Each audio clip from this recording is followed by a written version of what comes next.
Buenos días, doctor y compañeros todos. En esta oportunidad, mi grupo va a exponer el tema Análisis exhaustivo sobre el proceso contencioso administrativo.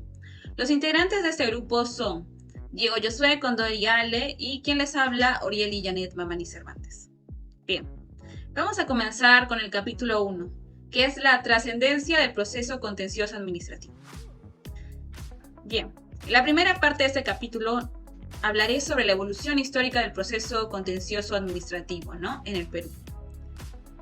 Bien, conocer y comprender los antecedentes históricos de la jurisdicción contencioso administrativa resulta sumamente importante y útil, porque esto va a permitir comprender las justificaciones que han existido a lo largo de la historia y que han sustentado cada modelo de justicia administrativa.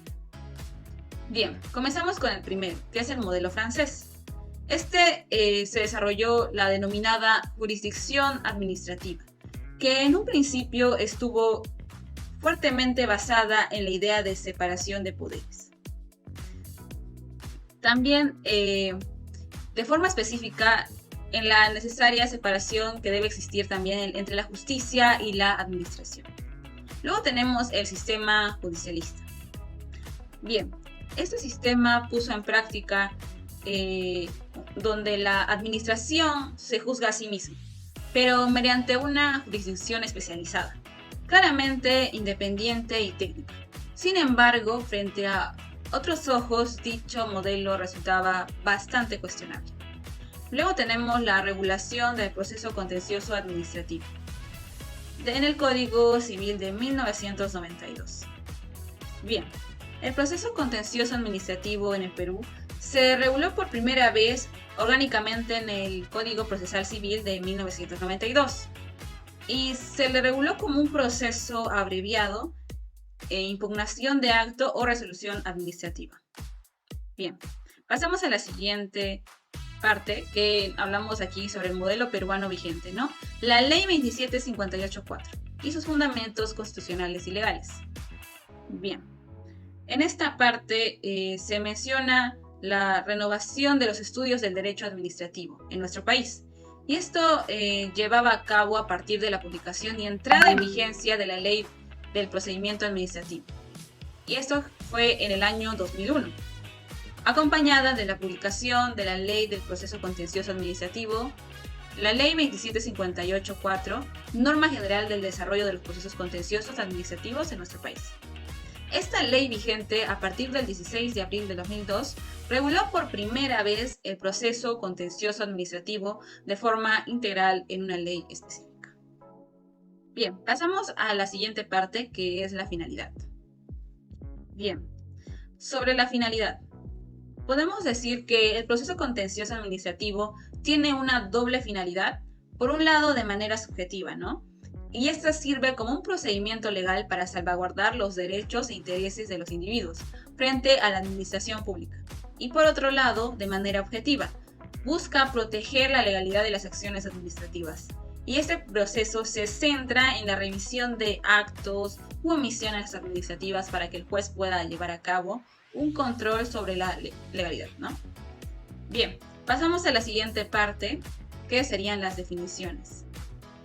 Bien, el proceso contencioso administrativo se inscribe dentro de los medios de control jurídico que existe sobre la administración pública, junto con el proceso constitucional, el administrativo, y el mencionado proceso está regulado en nuestro país por la ley que regula el proceso contencioso administrativo. Bien, vamos a comenzar también con la definición de autores sobre el proceso administrativo. Tenemos a Henry Fayol. Bien, para Henry Fayol, este autor francés, reconocido como el precursor del conocimiento del proceso administrativo, presentó sus ideas en la obra Administration Industrial et General en 1916.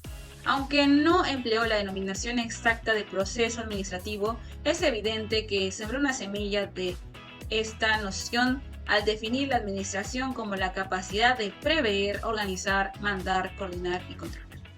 Luego tenemos el siguiente autor, que es Lyndall Urwick, que el autor británico Urwick, en su obra The Function of Administration, en 1934, respaldó las funciones originalmente propuestas por Fayol, aunque introdujo una distinción en la función de previsión al equipararse con las responsabilidades de pronosticar y planificar. Luego tenemos a Luther Gulick. Bien, en su trabajo él menciona, él nos dice que esto nos habla acerca de las tareas y funciones de un administrado, ¿no? Su trabajo en mención se llama Notes on the Theory of Organization y fue creado en 1936. Como resultado, desarrolló un proceso administrativo expandido.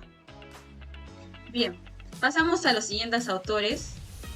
Tenemos a Ralph Davis, que es un autor estadounidense que propuso The Principles of Business Organization and Operation en 1937, ¿no?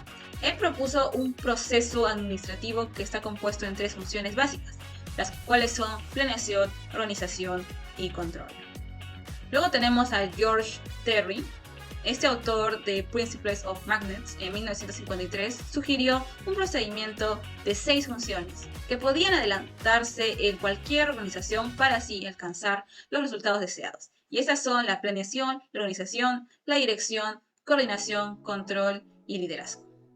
Luego tenemos la definición de Harold Coates y Cyril O'Donnell.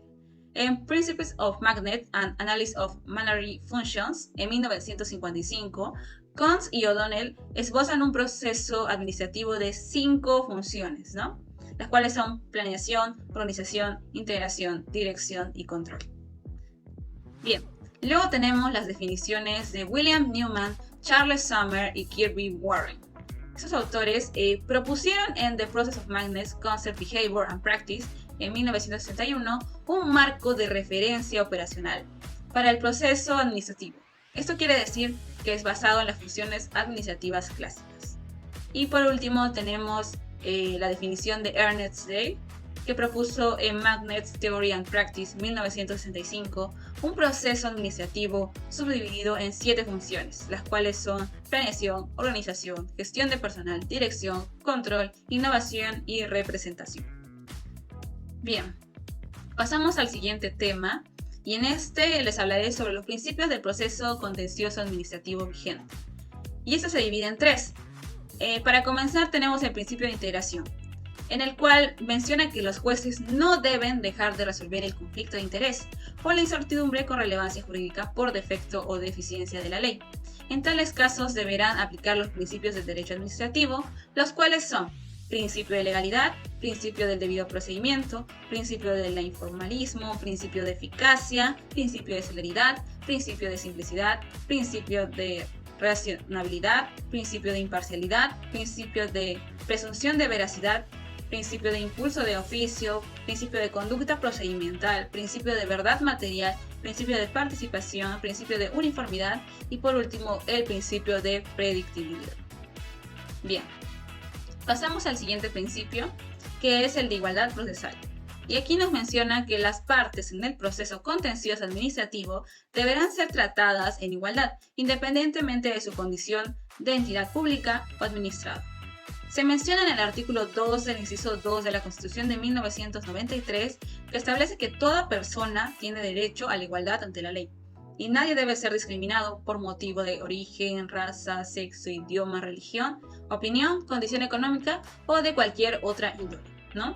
También en el ámbito administrativo se aplica. Las partes, sin importar de cualquiera de ellas se trate, deben ser tratadas con igualdad. Bien, y luego tenemos el principio de favorecimiento del proceso, ¿no?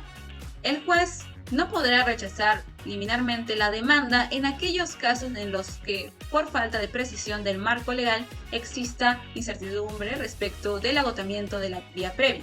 Asimismo, en caso de que el juez tenga cualquier otra duda razonable sobre la procedencia o no de la demanda, deberá preferir darle trámite a la misma. Bien, a continuación mi compañero explicará la siguiente parte del trabajo. Buenos días, doctor y compañeros todos. Me presento, mi nombre es Diego Josué Condoriale y voy a continuar con la exposición, en este caso iniciando en el capítulo 2, el cual habla sobre el desarrollo del procedimiento contencioso administrativo en el Perú.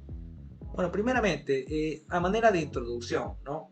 El procedimiento contencioso administrativo en este caso nace a razón de salvaguardar la integridad del administrado frente al administrador, el cual sería en este caso la administración pública. Estas actuaciones son impugnadas, ¿no? Esto se da mediante proceso contencioso administrativo en su totalidad, contando en este caso algunas excepciones, ¿no? Las que se tratarán en procesos constitucionales. La emisión de un acto administrativo por parte de una entidad pública implica la observancia de pasos o etapas que preceden a su emisión. Estas etapas se constituyen en actos y diligencias que se realizan para la emisión de un acto administrativo.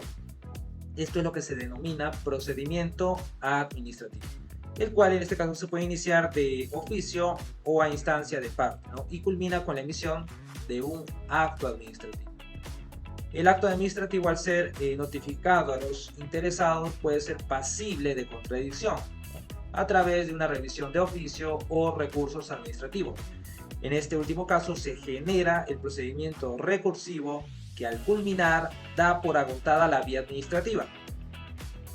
Y una vez ya se encuentra agotada la vía administrativa, se podría recién recurrir del acto administrativo a través del proceso contencioso administrativo, el cual se sigue ante el Poder Judicial, ¿no? Quien realizará un control jurídico de lo realizado, ¿no? Por la administración pública.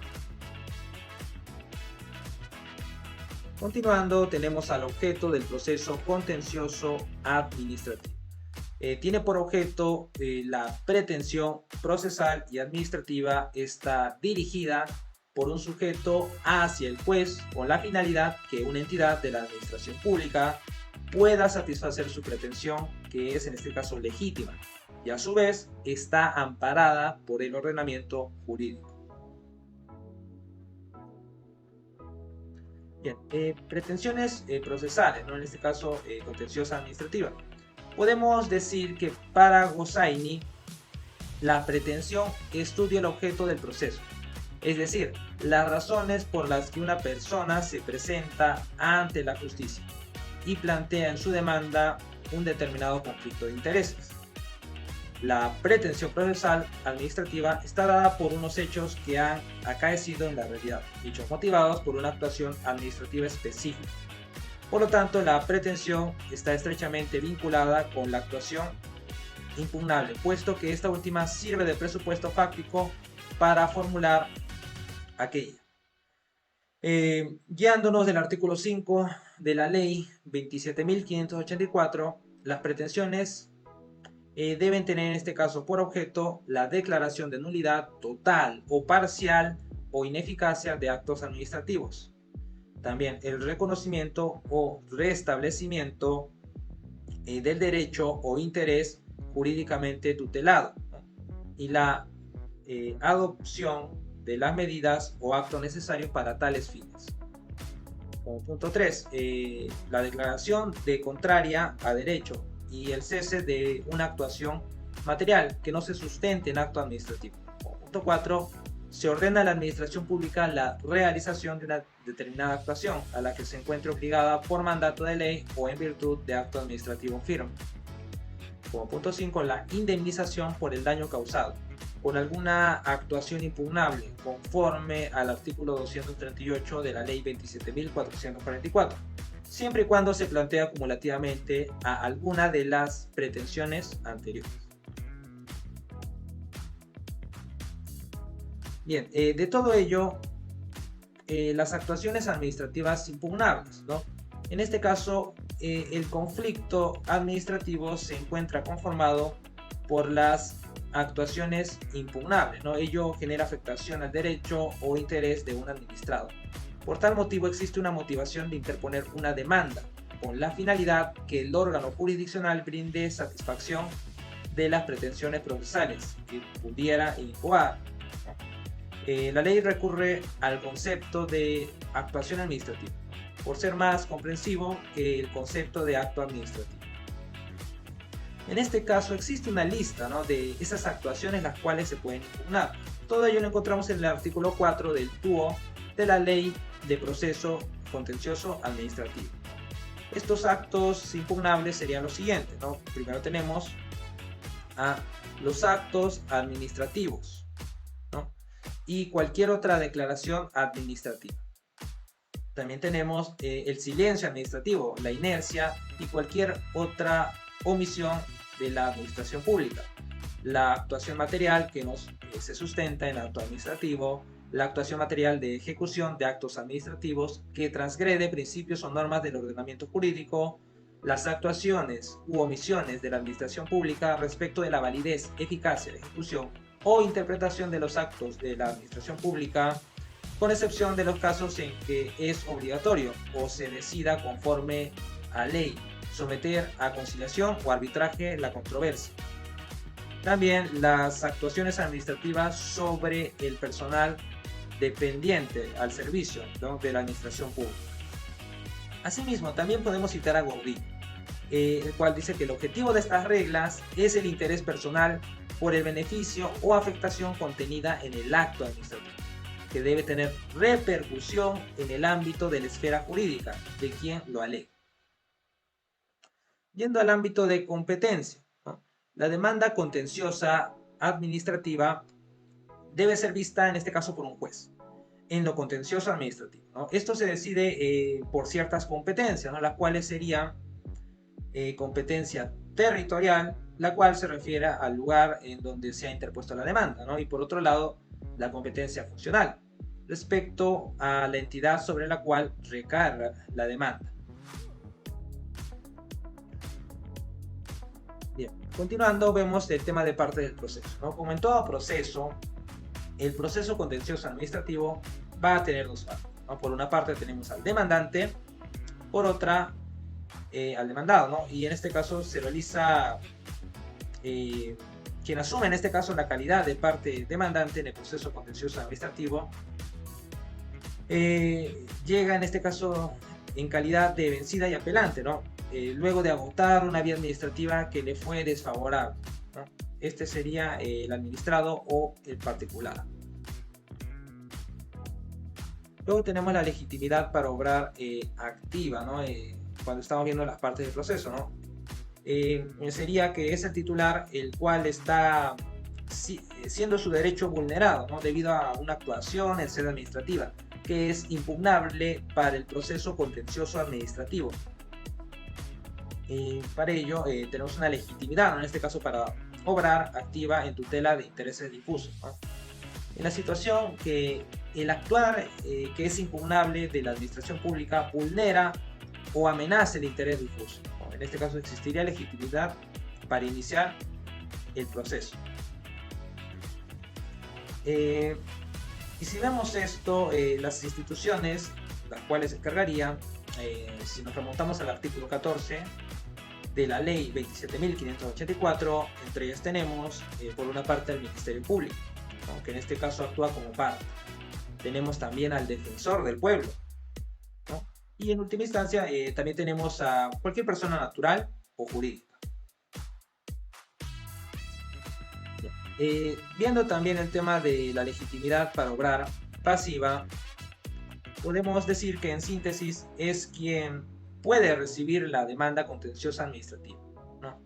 Ello lo indica el artículo 15 de la ley 27.584, ¿no? Y tenemos 7 tipos distintos, ¿no? En primera parte, la entidad administrativa que expidió en última instancia el acto o la declaración administrativa impugnada, la entidad administrativa cuyo silencio, inercia u omisión es objeto del proceso, la entidad administrativa cuyo acto u omisión produjo daños o su resarcimiento es discutido en el proceso, la entidad administrativa y el particular que participaron en un procedimiento administrativo trilateral, el particular titular de los derechos declarados por el acto cuya nulidad pretenda la entidad administrativa que les pidió en el supuesto previsto en el segundo párrafo del artículo 13, la entidad administrativa que expidió el acto y la persona en cuyo favor se deriven derechos de la actuación impugnada en el supuesto previsto en el segundo párrafo del artículo 13. Por último, las personas jurídicas bajo el régimen privado que se que presten servicios públicos o ejercen función administrativa en virtud de concesión, delegación o autorización del Estado están incluidas en los supuestos previstos precedentemente según corresponda. Ahora bien, viendo el tema de la admisibilidad, los requisitos de admisibilidad son requisitos formales, ¿no?, que se le exigen a la demanda, ¿no?, tales como son subsanables, ¿no?, en caso de que exista un defecto, ¿no?, o alguna omisión. En el marco del proceso contencioso administrativo, adicionalmente a los requisitos de admisibilidad previstos en el Código Procesal Civil, se exige lo siguiente, ¿no? En primera parte, el documento que acredite el agotamiento de la vía administrativa, ¿no? Como habíamos dicho antes, es necesario que se agote la vía administrativa para recién poder iniciar con el proceso contencioso administrativo. Todo ello salvo las excepciones contempladas por la presente. En segunda parte tenemos en el supuesto contemplado en el segundo párrafo del artículo 13 de la presente ley. La entidad administrativa que demande la nulidad de sus propios actos deberá acompañar al expediente de la demanda. Bien, con respecto a la procedencia, a diferencia de los requisitos de admisibilidad, los requisitos de procedencia son requisitos procesales de fondo, ¿no?, que son necesarios para que la relación procesal sea válida. En concreto, se regulan los siguientes requisitos de procedencia en el artículo 22 de la Ley de Procedimiento Contencioso Administrativo. La demanda en este caso será declarada improcedente en los siguientes supuestos. Primero tenemos cuando sea interpuesta contra una actuación no contemplada en el artículo 4 de la presente ley. Tenemos también cuando se interponga fuera de los plazos exigidos en la presente ley. El vencimiento del plazo para plantear la pretensión por parte del administrado impide el inicio de cualquier otro proceso judicial con respecto a la misma actuación impugnada. También tenemos cuando el administrado no haya cumplido con agotar la vía administrativa, salvo las excepciones contempladas en la presente ley. También tenemos cuando exista otro proceso judicial o arbitral idéntico conforme a los supuestos establecidos en el artículo 452 del Código Procesal Civil, cuando no se haya vencido el plazo para que la entidad administrativa declare su nulidad de oficio en el supuesto del segundo párrafo del artículo 13 de la presente ley, cuando no se haya expedido la resolución motivada a la que se hace referencia en el segundo párrafo del artículo 13 de la presente ley, en los supuestos previstos en el artículo 427 del Código Procesal Civil. Bien, con respecto a las vías procedimentales, el TUO de la Ley de Proceso Contencioso Administrativo contempla dos tipos de procesos, ¿no? Por un lado tenemos el proceso urgente y por otro lado el proceso ordinario. Estas denominaciones conforman lo establecido en la Ley 30.914. Este último, en este caso, tiene un ámbito de aplicación residual, ¿no?, por lo que es aplicable cuando no nos encontremos en los supuestos que permita recurrir a trámite del proceso urgente. Bien, respecto a las etapas del proceso, ¿ya?, podemos identificar que una vez se haya emitido la demanda contenciosa administrativa, los actos que siguen son los siguientes, ¿no? Primeramente, cuando tú emites la demanda, a la otra parte la debe notificar. Por lo tanto, antes de que se haya dado esa notificación, se puede modificar o ampliar la demanda, ¿ya? Aparte, tenemos también la remisión de actuados administrativos, ¿no? Una vez el juez haya admitido la demanda, el juez también debe remitir una copia certificada del expediente a la entidad administrativa. Admisión de la demanda, ¿no? La admisión de la demanda, en este caso, no impide que se ejecute el acto administrativo, ¿ya? En este caso, para que se pueda interrumpir, es necesario que exista una medida cautelar, la cual le interpone el juez.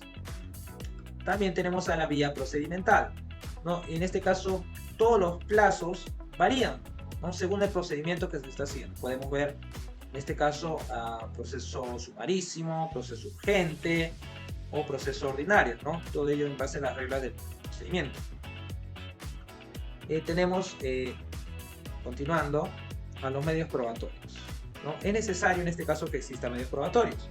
Y en el proceso contencioso administrativo, la actividad probatoria se restringe a las actuaciones recogidas en el procedimiento administrativo, salvo que se produzcan nuevos hechos o que se trate de hechos que hayan sido conocidos con posterioridad al inicio del proceso. Tutela cautelar. A través de estas medidas cautelares se pretende impedir que el resultado de un proceso se vea frustrado, ¿no?, por las contingencias que puedan ocurrir cuando está dándose el curso, ¿no?, del proceso, de la litis. Su naturaleza en tal sentido es instrumental, ¿no?, respecto del proceso, en el que se busca la tutela definitiva.